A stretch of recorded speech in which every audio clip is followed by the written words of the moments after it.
స్వాగతం. బులెటిన్ ముందుగా హెడ్లైన్స్ చూద్దాం. టీడీపీ పాలనలో తిరుమలలో గందరగోళం, హత్య, మద్యం, అపవిత్రత బయటపడింది.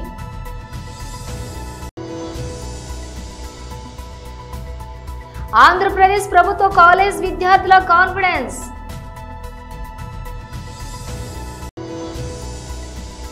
ఏపీ సచివాలయంలో జరిగిన 16వ ఆర్థిక సంఘం సమావేశంలో డిప్యూటీ సీఎం పవన్ కళ్యాణ్ మాట్లాడారు.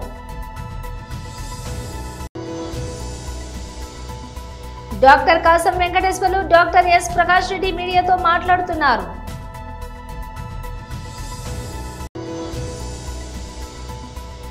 తెలంగాణ భవన్లో మీడియాతో మాట్లాడుతున్న బీఆర్ఎస్ వర్కింగ్ ప్రెసిడెంట్ కేటీఆర్. ఇక డీటెయిల్స్ చూస్తే టీడీపీ పాలనలోని తిరుమలలో గందరగోళం, హత్య, మద్యం, అపవిత్రత బయటపడింది. 5 రోజుల ముందు శివ అనేటువంటి ఒక జీపు డ్రైవర్ ని కొండ మీద కొట్టుకొని తాగి హత్య చేసినారు. దాదాపు ఈ 70 సంవత్సరాల తర్వాత జరిగినటువంటి హత్య మీ కాలంలో జరిగింది. దీనికి సమాధానం చెప్పాలి కదా మీరు. చెప్పులు వేసుకొని వైకుంఠం క్యూ కాంప్లెక్స్ నుంచి మహాద్వారం వరకు వచ్చినారు, బిర్యానీలు తిన్నారు, తాగి కొట్టుకుంటున్నారు, బెల్ట్ షాపు దొరికింది కొండ మీద. ఇక ఏ అపచారం జరగలా మీ దగ్గర? మా మీద ఎగిరికి పడిపోతున్నారు. మేమేదో చాలా నేరగ్రస్తులైనటువంటి వ్యక్తులుగా. దీనికి సమాధానం ఇవ్వవలసినటువంటి బాధ్యత మీ మీద లేదా?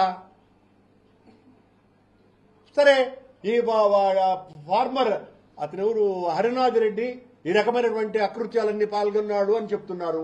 అవునయ్యా యువ గారు, మీరు ఆయన అకృత్యాలకు పాల్పడినప్పుడు ఆయన మీద మేమే విజిలెన్స్ ఎంక్వైరీ చేసింది. మీరు వచ్చిన తర్వాత ప్రక్షాళన అన్నారు కదా, మీరెందుకు సస్పెండ్ చేయలా? మొన్న తొక్కిసలాటలో ఎందుకు సస్పెండ్ చేశారు హరినాథ్ రెడ్డిని? 8 నెలల పాటు ఎలా కొనసాగించినారు? ఒక తప్పును ఎత్తి చూపితే మా మీద దాడి చేయటానికే మీ సమయాన్నంతా కూడా వాడుతున్నారే తప్ప, నిన్న ఇన్ని మేము ప్రక్షాళన చేసినామని చెప్పినారు. మొన్న రాత్రి డ్రోన్ ఎగిరింది. ఏమన్నా అంటే మీ కాలంలో ఎగరలేదా, మీ కాలంలో చేయలేదా, మీరు చేసినంత తప్పు. అవునయ్యా, మా కాలంలో కూడా మీరు చర్చి కట్టినారు అని చెప్పినారు. మీరు వచ్చి అధికారంలో 10 నెలలైంది. చర్చి ఎక్కడ కట్టారో చెప్పకుండా ఎందుకయ్యా మీరు నిరూపించగలిగిపోయినారు? మా కాలంలో మేము వెంకటేశ్వర స్వామి ఆ బ్రహ్మోత్సవాలకు ఎలక్ట్రికల్ పోల్స్ పెడితే శిలువల్లాగా ఉన్నాయని ప్రచారం చేసినారు. ఎక్కడయ్యా శిలువల్లాగా ఉన్నాయి? ఇలా ఎన్ని రకాలైనటువంటి అబద్దాలతో ఈ అబద్దపు ప్రోపగండా చేసి ప్రజలను నమ్మించి మీరు అధికారంలోకి వచ్చినారు. మేము ఈ రోజున మీరు చేస్తున్నటువంటి జరుగుతున్నటువంటి యథార్థ ఘటనల్ని వెలికి తీసి చూపిస్తే మేము రాజకీయం చేసిన వాళ్ళమా?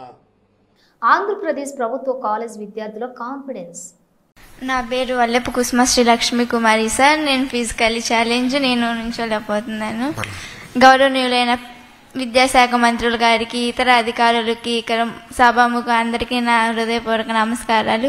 నాకు ఈ అవకాశం వస్తుంది అనుకోలేదు. నేను నా 10th క్లాస్ గవర్నమెంట్ స్కూల్లోనే చదువుకున్నాను సార్. నా ఇంటర్మీడియట్ కూడా NLVRGS sir Nemmakuru, APRGS Nemmakuru, తాతగారి కాలేజ్ సార్ లోకేష్ సార్ దత్త తీసుకుని నెమ్మకూరులోనే చదువుకోవటం నాకు చాలా అదృష్టకరంగా ఉంది. నా మొదటి సన్మానమే ఇది. అది మీ చేతుల మీద జరగడం నాకు ఇంకా చాలా ఆనందంగా ఉంది. నా మొదటి విజయం మీతోనే ఆరంభం అవటం నాకు నిజంగా అసలు చాలా అదృష్టవంతురాలని అనుకుంటున్నాను. ఫస్ట్ ఇయర్ 500కి 76% పాస్ మార్క్ వచ్చింది సార్. 76% గెయిన్ చేయగలిగాను. ఫ్యాకల్టీ లేదు, బుక్స్ కూడా ఉండేవి కాదు సార్. బుక్స్ డిస్ట్రిబ్యూట్ కూడా చేయలేదు లాస్ట్ ఇయర్ ప్రభుత్వం. కానీ ఈ ప్రభుత్వం, మన ప్రభుత్వం వచ్చినాక నేను 500కి 95% స్కోర్ చేయగలిగాను సార్. నా హ్యాండ్ రైటింగ్ చాలా బాగుంటుంది సార్. మా కాలేజీలో కూడా అందరూ అంటే యాక్టివిటీస్ కండక్ట్ చేస్తుంటారు. మీరు స్కిల్స్ డెవలప్మెంట్ ప్రోగ్రామ్ వల్ల మా కాలేజీలో మమ్మల్ని ఎంతో స్ఫూర్తిదాయకంగా తీర్చింది సార్. ఆ ప్రోగ్రామ్ మమ్మల్ని ఓన్లీ స్టడీసే కాకుండా అదర్ యాక్టివిటీస్, కల్చరల్ యాక్టివిటీస్ కానీ, గేమ్స్ కానీ అన్నిట్లలో ప్రోత్సహించింది సార్. మా మేడమ్స్ కానీ నన్ను చాలా ప్రోత్సహించారు సార్, నా తల్లిదండ్రులతో పాటు. దానివల్ల నేను క్యారమ్స్, షటిల్స్ కూడా నేర్చుకోగలిగాను. డిస్ట్రిక్ట్స్లోను మా కాలేజీలోను December 2nd పోలియో డే అలాగా జరిగినప్పుడు మమ్మల్ని తీసుకెళ్లే వాళ్ళు. సర్టిఫికేట్స్ ఉన్నాయి, మెడల్స్ ఉన్నాయి. పివి సింధు లాగా నాకు పారా ఒలింపిక్స్లో మన స్టేట్కి మెడల్స్ తీసుకొచ్చి గౌరవాన్ని, మన రాష్ట్ర గౌరవాన్ని పెంచాలనుకుంటున్నాను సార్. బుక్స్ మన గవర్నమెంట్ వచ్చినాకే మాకు బుక్స్ కానీ ఫ్యాకల్టీ కానీ బాగుంది సార్. రైటింగ్ బాగుంటుంది కానీ స్కోర్ చేయలేకపోతున్నాను, టైం ఉండట్లేదు, నేను స్లోగా రాస్తున్నానని. ఆ బుక్స్ ఇచ్చినాక మీరు నాకు చాలా ఉపయోగపడింది సార్. ఎర్లీ మార్నింగ్స్ కానీ అసలు టైం చూడకుండా చదువుకోవటం ప్రాక్టీస్ చేస్తుండటం వల్ల సెకండ్ ఇయర్లో 95% తెచ్చుకోగలిగాను సార్. అంతా మన ప్రభుత్వం వల్లే. ఆ బుక్స్ చాలా నాకు ఉపయోగపడ్డాయి సార్. నోట్ బుక్స్ కానీ మీ ఫ్యాకల్టీ కానీ నాకు చాలా ఉపయోగపడ్డాయి. ఈ P4 స్కీమ్ కూడా చాలా ఉపయోగపడుతుంది సార్ పేదరికాన్ని నిర్మూలించడానికి. మేము ఇంట్లో ముగ్గురం సార్. మా తల్లిదండ్రులు గుత్తుకొండ నుంచి గుంటూరుకు మైగ్రేట్ అయ్యాము సార్. నాన్నగారి పేరు వల్లపు శివశంకర్, అమ్మగారు గౌరీ సార్. వాళ్ళు అపార్ట్మెంట్లో వాచ్మెన్గా ఉంటారు, అమ్మ ఊడుస్తారు, స్వీపరు.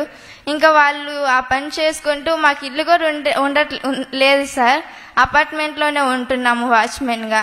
ఇంకా అక్కడే మా పేరెంట్స్ అందరూ అంటూ ఉంటారు, చిన్నప్పటి నుంచి మా పేరెంట్స్ మటుకు నన్ను దేంట్లో కూడా తక్కువ చేయలేదు సార్. చదువు నీకేం పర్వాలేదు, చదవాల్సిందే అనేసి. ఏపీ సచివాలయంలో జరిగిన 16వ ఆర్థిక సంఘం సమావేశంలో డిప్యూటీ సీఎం పవన్ కళ్యాణ్ మాట్లాడారు. My heartfelt namaskars to Dr. Arvind Pangariaji, Chairman, 16th Finance Commission, esteemed members Srimati Annie George Matthew, Dr. Manoj Pandaji, Dr. Soumya Kanti Ghoshji, Shri Ritvik Pandeji, Shri K.K. Mishraji, Ms. Amrita, Joint Director, Shri Kumar Vivekji, Shri Aditya Pant, Shri Ms. Jyoti Nagarkoti, Shri Abhay Menon, Mrs. Sudha Rajgopal. I extend my heartfelt warm welcome to you all, and it's my privilege to present the visions and needs of Andhra Pradesh's rural economy, the backbone of our state's development. Andhra Pradesh seeks a shared responsibility model, aligning rural development with national inclusive and sustainable growth while ensuring the well-being of its people. And we aim to digitally empower every Gram Panchayat with high-speed internet, develop farm-to-market roads, establish rural logistic hubs, and ensure pothole-free roads. We have initiated restructuring of Panchayat Raj Department for unified service delivery, scientific classification of Gram Panchayats for adequate staffing and capacity building for grassroots leaders. A landmark initiative saw a special Gram Sabhas held in all 13,326 Gram Panchayats on a single day to approve the Mahatma Gandhi National Rural Employment Guarantee Scheme Action Plan, promoting participatory planning and transparency. And instilling national spirit in panchayats, we have enhanced grants for national celebrations in villages, but on Independence Day from 100 to 10,000 rupees, and for Republic Day, rupees 250 to 25,000 to foster national consciousness. The one broad agenda we kept is, one commitment is to make panchayats as income generating. We are promoting timber plantations, ecotourism, and skill building in film and media, and branding panchayat identities like Lepakshi, Kondapalli for market linkage. Circular economy models are being adopted to turn local challenges into opportunities. One area we have really identified is India imports, our country imports nearly 35 million cubic meters quantity of timber worth around 22,000 crores per annum, primarily from China, Malaysia, and Indonesia, Germany, and some other East European nations. But Bharat imports timber to cater to the rising domestic demand, increasing because of increase in population, urbanization, construction activities, and furnitures for paper. The demand for timber in India will continue to rise with a projected demand of 98 million cubic meters by. Doctor Kasam Venkateswarlu, doctor S Prakash Reddy మీడియాతో మాట్లాడుతున్నారు. దేశవ్యాప్తంగా ప్రధానమైనటువంటి చర్చ జరుగుతుంది. ఉద్దేశపూర్వకంగా ఇవాళ చట్టం ముందు తప్పించుకోవడం కోసం కుటుంబం యొక్క పేరుని వాడుకునేటువంటి ప్రయత్నం కాంగ్రెస్ పార్టీ చేస్తుంది. వాస్తవానికి గాంధీ కుటుంబం కాదు, కానీ గాంధీ కుటుంబం పేరు మీద చేసిన తప్పులన్నీ బరాకున్ మాఫ్. మేము దేవదూతలం, మేము చట్టానికి రాజ్యాంగానికి అతీతులం, కోర్టులు మమ్మల్ని ప్రశ్నించవద్దు, రాజ్యాంగంలో ఏ అధికరణ కూడా మాపై ప్రశ్నించడానికి అనుకూలంగా లేదు అనేటువంటి ఒక విచిత్రమైనటువంటి ఆలోచనను కాంగ్రెస్ పార్టీ వీళ్ళ ప్రజల ముందు ఉంచింది. కేసు విషయము వాస్తవానికి సోనియా గాంధీ గారు కావచ్చు, రాహుల్ గాంధీ గారు కావచ్చు, ప్రియమైనటువంటి అల్లుడు రాబర్ట్ వాద్రా కావచ్చు, వీళ్ళపైన విచారణ చేయాలని, వీళ్ళ జైల్లో పెట్టాలని, వీళ్ళ కేసులు పెట్టాలని చెప్పేసి భారతీయ జనతా పార్టీ ఎప్పుడు కూడా ప్రయత్నం కూడా చేయదు. భారతీయ జనతా పార్టీకి అటువంటి అలవాటు కూడా లేదు. చట్టపరమైనటువంటి సంస్థలు చట్టానికి అనుకూలంగా అవినీతి ఆరోపణలు చేస్తున్నప్పుడు ఎవరినైనటువంటి విచారించేటువంటి అధికారం ఉంటుంది. ఎవరు కూడా దానికి అతీతులు కాదు. అయినా చేసింది మాత్రం పెద్ద పెద్ద కుంభకోణాలు, వేల కోట్ల కుంభకోణాలు, ప్రజలను మోసం చేసి అక్రమ పద్ధతిలో డబ్బుని, ప్రజల సొమ్ముని వాడుకోవడము, పార్టీకి ఖర్చు పెట్టడం, వ్యక్తిగతంగా ఆలోచన చేయడం ఈ పెద్ద పెద్ద నాయకులకు అలవాటుగా మారిపోయింది. ఇది పరిపాటి అయింది. దాన్ని తప్పించుకోవడం కోసం ఇవాళ గగ్గోలు పెడుతూ కాంగ్రెస్ పార్టీ దేశవ్యాప్తంగా నిరసనలు, దేశవ్యాప్తంగా ధర్నాలు, ఈడీ ఆఫీస్ ముందల, సిబిఐ ఆఫీస్ ముందల ఎందుకు చేస్తున్నారు? ఏమి ఆలోచనతో చేస్తూ ఉన్నారు? రాజ్యాంగ సంస్థలు అనేటువంటి ఒక ఆలోచన కూడా లేకుండా రాజ్యాంగానికి వ్యతిరేకంగా పొద్దున తెలంగాణ భవన్ లో మీడియాతో మాట్లాడుతున్న బీఆర్ఎస్ వర్కింగ్ ప్రెసిడెంట్ కేటీఆర్ స్తంభాల్లో ఒకటైన న్యాయ వ్యవస్థ ఇంకా అన్నీ గమనిస్తూనే ఉన్నది, అన్నీ అవగాహన చేసుకుంటూనే ఉన్నది. తప్పకుండా సరైన సమయంలో సరైన పద్ధతుల్లో స్పందిస్తుంది అని చెప్పి నిన్న సుప్రీంకోర్టులో జస్టిస్ గవాయి గారి నేతృత్వంలో జరిగిన ఆ వాదోపవాదాలు విన్న తర్వాత ఈ దేశంలో సగటు పౌరుడికి న్యాయ వ్యవస్థ మీద గౌరవం పెరిగే విధంగా, ముఖ్యంగా అధికారంలో ఉన్న వాళ్ళ అహంకారం తగ్గే విధంగా ఉన్నదని చెప్పక తప్పదు. నిన్నటి సుప్రీంకోర్టు యొక్క డైరెక్షన్, ఆ 100 ఎకరాలు ఎప్పుడు రిస్టోర్ చేస్తారు, ఎక్కడైతే మీరు చెట్లు కొట్టేసి ఆ పర్యావరణాన్ని అతలాకుతలం చేసినారో ఎప్పుడు మళ్ళీ తిరిగి పునరుద్ధరిస్తారు, ఎట్లా పునరుద్ధరిస్తారు అనే స్పష్టమైన ఒక రోడ్ మ్యాప్తో రండి. లేకపోతే అక్కడనే అదే స్థలంలో ఒక తాత్కాలిక కారాగారం ఏర్పాటు చేసి, తాత్కాలిక జైలు ఏర్పాటు చేసి మీ అధికారులను జైలుకు పంపుతాం అనే మాట సుప్రీంకోర్టు చెప్పింది. అంటే నిజానికి ఇంకో ముఖ్యమంత్రి అయితే కొంత ఆత్మాభిమానం, కొంత పౌరుషం, కొంత సిగ్గు ఇవన్నీ ఉన్న ముఖ్యమంత్రి అయితే ఈ పాటికి రాజీనామా చేసి పోవాలి. కానీ అక్కడ ఉన్నది రేవంత్ రెడ్డి. ఆయన కిందాక నేను చెప్పిన ఇలాంటి ఏవి కూడా లేవు కాబట్టి సహజంగానే దులుపుకొని పోతూ ఉన్నారు. కానీ నిన్న సుప్రీంకోర్టు డైరెక్షన్ ఏదైతే ఉందో ఇది 100 ఎకరాలు వెంటనే పునరుద్ధరించాలనేది, ఇది విద్యార్థుల విజయం, ఇది హైదరాబాద్ సెంట్రల్ యూనివర్సిటీ యొక్క ప్రొఫెసర్ల విజయం. నిజంగా చెప్పాలంటే ఈ రాష్ట్రంలోని, ఈ దేశంలోని పర్యావరణ ప్రేమికుల విజయంగా చెప్పక తప్పదు. ఇవాళ ప్రపంచవ్యాప్తంగా, దేశంలోనే కాకుండా వివిధ దేశాల్లో ఉండి ఈ అంశం పట్ల స్పందించిన ప్రతి ఒక్కరికి, రేవంత్ రెడ్డి సర్కార్ చేసిన పర్యావరణ విధ్వంసం మీద గలమెత్తిన ప్రతి ఒక్కరికి, వారికి మద్దతుగా నిలబడ్డ ప్రతి ఒక్కరికి కూడా హృదయపూర్వకంగా నా ధన్యవాదాలు, మా పార్టీ తరఫున వారికి అభినందనలు. అయితే ఇక్కడ కంచెగచ్చిబౌలి అటవీ భూముల్లో విధ్వంసాన్ని ఆపి పర్యావరణాన్ని పునరుద్ధరించాలని చెప్పినందుకు సుప్రీంకోర్టుకు కూడా వారికి హృదయపూర్వకంగా మా ధన్యవాదాలు.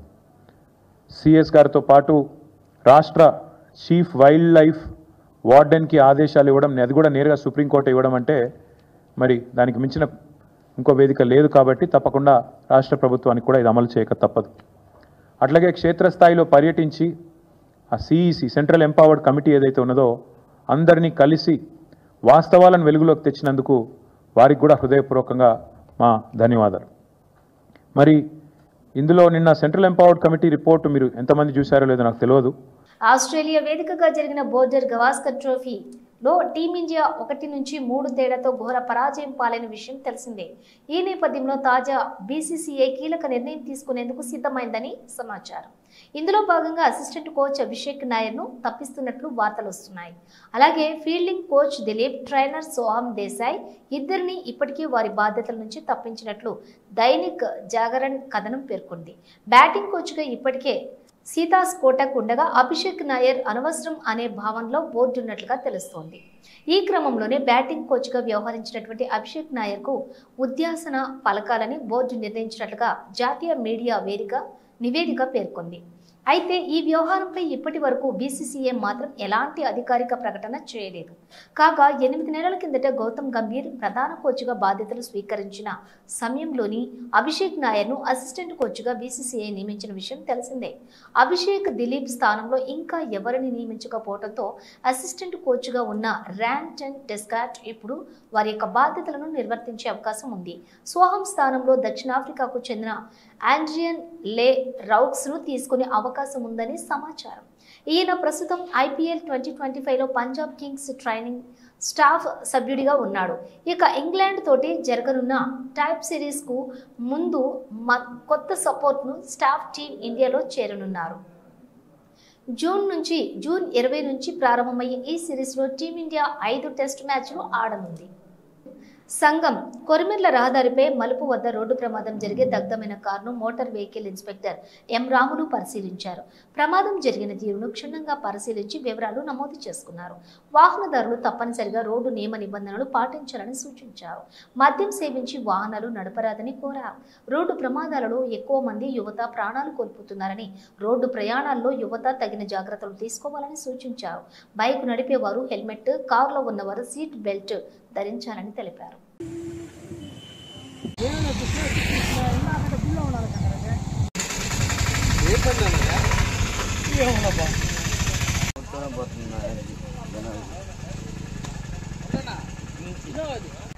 శుభదినం వేయాల గురువారం వెనక్కి రమ్మని మా రైస్ మిల్ గారు వెనక్కి రమ్మని ఆడేందుకు మళ్ళీ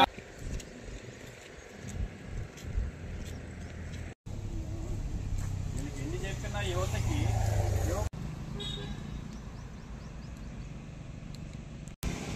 నేను మోటార్ వెహికల్ ఇన్స్పెక్టర్ ఆత్మకూరు, నా పేరు రాములు.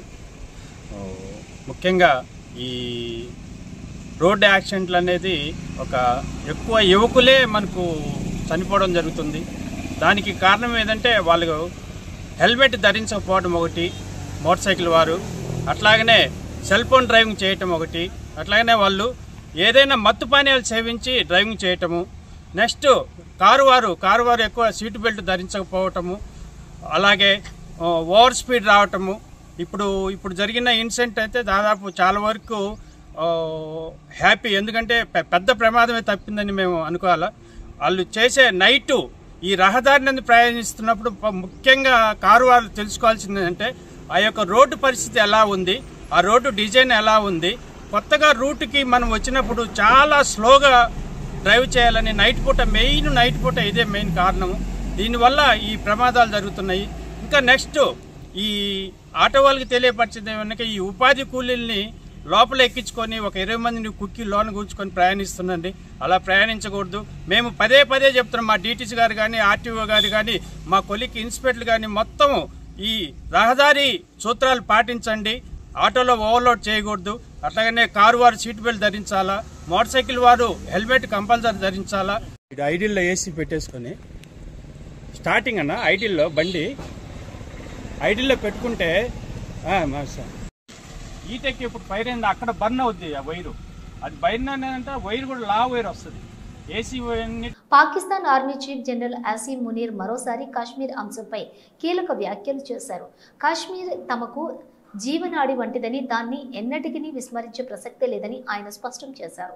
ఇస్లామాబాద్లో జరిగినటువంటి ఓవర్సీస్ పాకిస్తానీస్ కన్వెన్షన్లోని మాట్లాడుతూ ఈ వ్యాఖ్యలు చేశారు. అంతర్జాతీయ వేదికలపై పలుమార్లు వ్యతిరేకత ఎదురైనప్పటికీ కాశ్మీర్ విషయంలో పాకిస్తాన్ తన పాత వైఖరినే కొనసాగిస్తున్నట్లు మునీర్ మాటలు సూచిస్తున్నాయి. కాశ్మీర్ అంశంపై తమ వైఖరి చాలా స్పష్టంగా ఉందని మునీర్ పునరుద్ఘాటించారు. కాశ్మీర్ సోదరులను మేము అలా వదిలేయం అంటూ కాశ్మీర్పై తమ యొక్క విధానంలో మార్పు లేదని ఆయన తేల్చి చెప్పారు.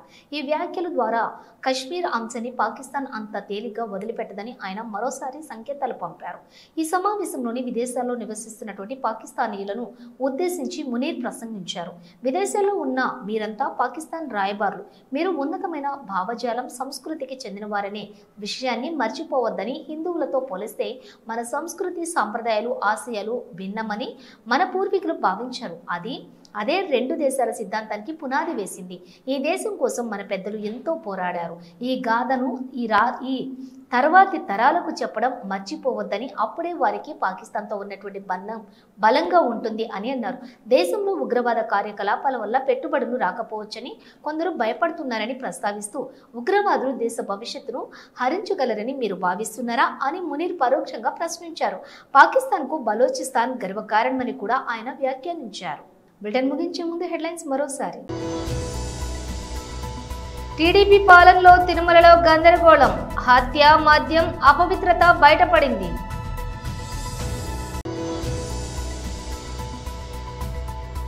ఆంధ్రప్రదేశ్ ప్రభుత్వ కాలేజ్ విద్యార్థుల కాన్ఫిడెన్స్.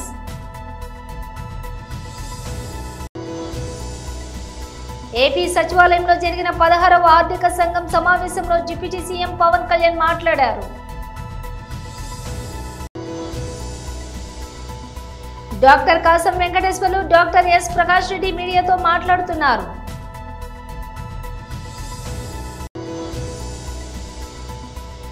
తెలంగాణ భవన్లో మీడియాతో మాట్లాడుతున్న బీఆర్ఎస్ వర్కింగ్ ప్రెసిడెంట్ కేటీఆర్. ఇవి బులెటిన్ విశేషాలు. మరో బులెటిన్తో మళ్ళీ కలుద్దాం.